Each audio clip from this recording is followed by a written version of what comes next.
आज की वीडियो में हम ग्रीस की रिफ्यूज़ल्स के बारे में बात करेंगे और रिफ्यूज़ल के पीछे क्या क्या कारण होते हैं, किन वजह के करके आपकी रिफ्यूज़ल आती है, उसके बारे में बात करेंगे। सब्सक्राइब कीजिए हमारे इस चैनल को और टूरिस्ट वीज़ा में आने वाले अपडेट्स के बारे में अप टू डेट रहिए। तो जहां तक बात की जाए आज के टाइम में रिफ्यूज़ल्स की, रिफ्यूज़ल रेट बहुत ज़्यादा पीक पे हैं और जैसे कि मैंने बताया 4 बारी अप्लाई करके 5 बारी अप्लाई करके भी लोग बैठे हैं जिनको कि समझ में नहीं आ रहा कि उनका रिफ्यूज़ क्यों हुआ है। तो सबसे बड़ी इसमें दिक्कत होती है रिक्वायरमेंट्स की। एक एम्बेसी की जो रिक्वायरमेंट है ना, वो ना तो आपको किसी साइट से मिलेगी और ना ही इसमें इलेबोरेट आपको एम्बेसी करेगी, चाहे उन्हें खुद फोन लगा लेना, चाहे आप वीएफएस को फोन लगा लेना, वो भी आपकी हेल्प नहीं करेंगे। और तीसरी चीज आती है यहाँ पे कंसल्टेंट्स। बहुत सारे कंसल्टेंट्स हैं, बहुत कुछ जानते होते हैं, वो आपको इसलिए नहीं बताते क्योंकि उस काम को करने में हो सकता है 2 मंथ या 3 मंथ या फिर 6 मंथ का टाइम जाए। तो मेनली बात यही है कि जब भी हमने टूरिस्ट वीज़ा अप्लाई करना है, हम ध्यान से देख लें कि हमारी रिक्वायरमेंट पूरी हो रही है और किसी अच्छे कंसल्टेंट के थ्रू ही अप्लाई करना।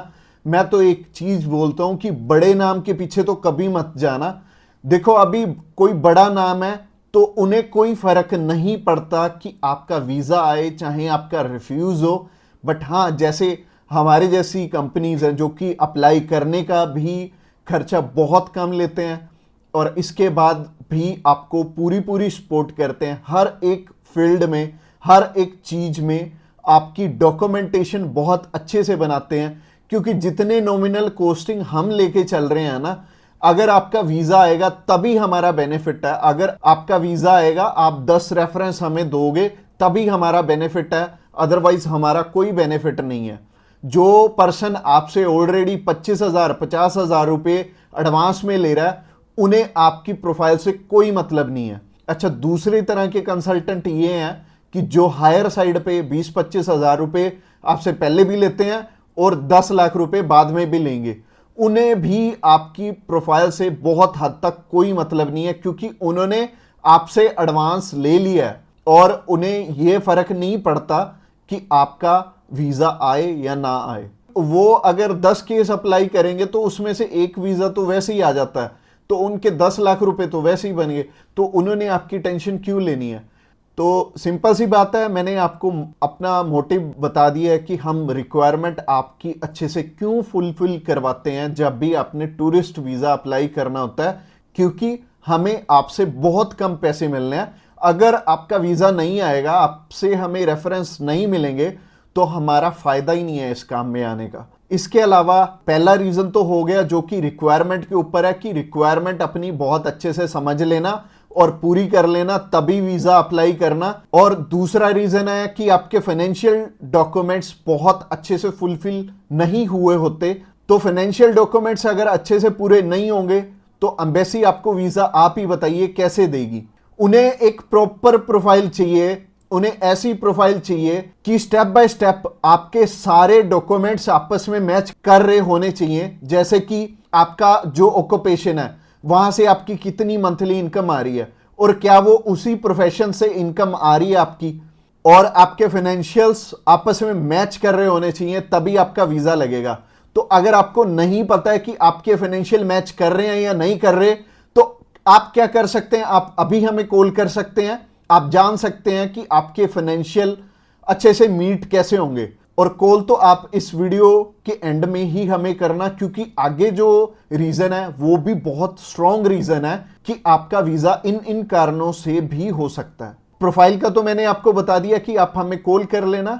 इसके अलावा जो तीसरा सबसे बड़ा रीजन है वो है कि आपके यहां पे इंडिया में टाई स्ट्रॉन्ग ना होने, यानी कि इंडिया में आपका कोई ऐसा रीजन नहीं है कि आप वापस लौट के आओ। जैसे कि मैरिड है अगर कोई, तो उनकी वाइफ उनका रीजन बनती है वापस आने का, और अगर कोई अनमैरिड है उसको थोड़ी सी प्रॉब्लम ही आती है। बट इसका भी सोल्यूशन है कि आप बेटर है, अगर आप 20-21 साल के हो, 22 साल के हो, तो बाहर जाने के लिए मैरिज तो करोगे नहीं, तो कर क्या सकते हो, आप अपनी मम्मी या फिर अपने पापा में से किसी एक जने को अपने साथ में अप्लाई करवा लो। इससे क्या होगा कि अगर मम्मी आपके साथ जा रही हैं, आपका नहीं है वापस आने का स्ट्रॉन्ग रीजन, बट उनका बन गया, तो उनके चक्कर में आपका भी वीजा आ जाने वाला है। तो आप कर क्या सकते हो, या फिर मम्मी या फिर पापा को अपने साथ में अप्लाई करवा लो, तो ज्यादा अच्छा रहेगा, आपका भी टाई स्ट्रॉन्ग हो जाएगा। तो तीसरा रीजन हो गया। रीजन नंबर 4 की तरफ बढ़ते हैं। और जो चौथा रीजन है वो ये रीजन है कि आप यहां पे घूमने के लिए जा रहे हो, आपका पर्पस मैटर करता है। जब आप कवरिंग लेटर बना रहे हो तो कवरिंग लेटर ये तो आपके हाथ में नहीं है, ये तो आपके कंसल्टेंट के हाथ में है कि आपका पर्पस बहुत ज्यादा स्ट्रांग होना चाहिए, तभी आपको एक कंट्री वीजा देगी। और वीजा उन्हीं को मिलेगा, लाखों लोग अप्लाई करते हैं जिनका की एक पर्पस होगा, जिनका एक कारण होगा बाहर जाने का। वीजा सिर्फ उन्हें ही मिलने वाला है जिनका एक रीजन बहुत ज्यादा स्ट्रांग होगा।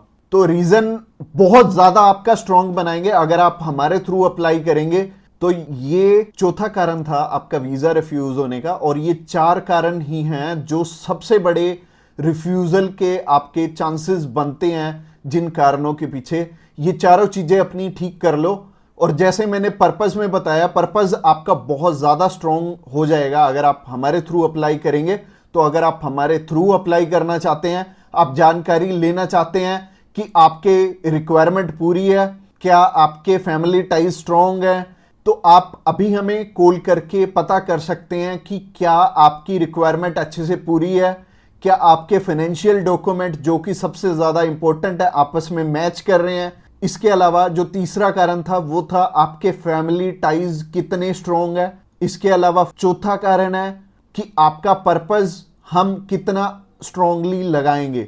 इसके ऊपर आपका वीजा डिपेंड करेगा। और वीजा चाहे आप फर्स्ट टाइम अप्लाई कर रहे हो, चाहे ऑलरेडी आपके 1 रिफ्यूजल है, 2 है, 3 है, 4 है, जितनी मर्जी आपकी रिफ्यूजल्स हैं, मैटर नहीं करती। हमारे पास बहुत सारे लोग आते हैं। एक पर्सन का हमने अप्लाई करके दिया था और उनका टोटल 12 बार रिफ्यूज था, 13th टाइम उनका वीजा आया था। और मोस्टली लोग 1 बारी, 2 बारी, 3 बारी, तो बहुत सारे लोग रिफ्यूज होते हैं। कई लोग तो 4-4, 5-5, 6-6 बार रिफ्यूज होते हैं। इवन उन्हें यह नहीं पता लगता कि हम करें तो करें क्या। वीजा तो हमें लेना है, और लेना भी बिल्कुल सही मायने में है, एक्स्ट्रा पैसे दे के नहीं लेना, एक बिल्कुल नॉमिनल चार्जेस में ही अप्लाई करवाना है किसी से। तो उस कारण में वो ट्रैवल हिस्ट्री वाली साइड भी जाते हैं। तो ट्रैवल हिस्ट्री वाली साइड मैं तो बिल्कुल नहीं बोलूंगा कि आपको ट्रैवल हिस्ट्री बनानी चाहिए, क्योंकि इस टाइम एयर टिकट्स ही इतनी महंगी हैं कि अगर आप एक कंट्री में भी ट्रैवल करते हैं तो आपका 70 से 80 हज़ार रुपये लग जाते हैं। इसके अलावा अगर आप 3-4 कंट्रीज में ट्रैवल कर लिए तो आपके 3-4 लाख रुपए खराब हो जाने वाले हैं। और जैसे कि मैंने आपको पर्पस वाली वीडियो में बताया था, 15 से 16 हज़ार रुपये में आप हमारे थ्रू अप्लाई कर लेंगे और आप कम से कम 3 लाख रुपए में अपना 20 बारी अप्लाई कर पाओगे।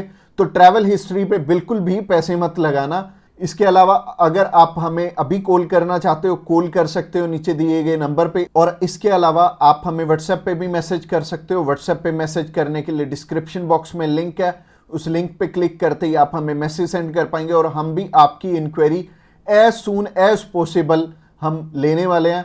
और हमारी टीम्स ऑफ एक्सपर्ट्स हमेशा रेडी है और वो सारे टीम मेंबर्स को पर्सनली मैंने ही ट्रेंड किया हुआ है और आपकी हर एक ज़रूरत को वो समझेंगे और फिर उसी अकॉर्डिंग आपको गाइड करेंगे। और आपको बिल्कुल भी टेंशन नहीं लेनी, जब भी आपने वीज़ा अप्लाई करना है आप हमारे थ्रू ईजिली कर सकते हैं। अगली वीडियो हमारी सी टाइप के वीज़ा के ऊपर रहने वाली है कि सी कैटेगरी में बहुत सारे हमारे पास ऑप्शन होते हैं अलग अलग, जिनके थ्रू की वीज़ा अप्लाई करने में हमारा पर्पस बहुत स्ट्रॉन्ग हो जाता है।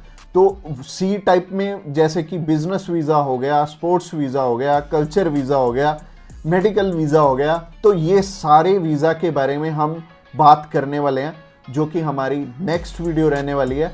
तो आपने क्या करना है, हमारी नेक्स्ट वीडियो को भी जरूर ध्यान से देखना। Thanks a lot for watching this video till the end, और मिलते हैं किसी बढ़िया सी वीडियो में नेक्स्ट टाइम।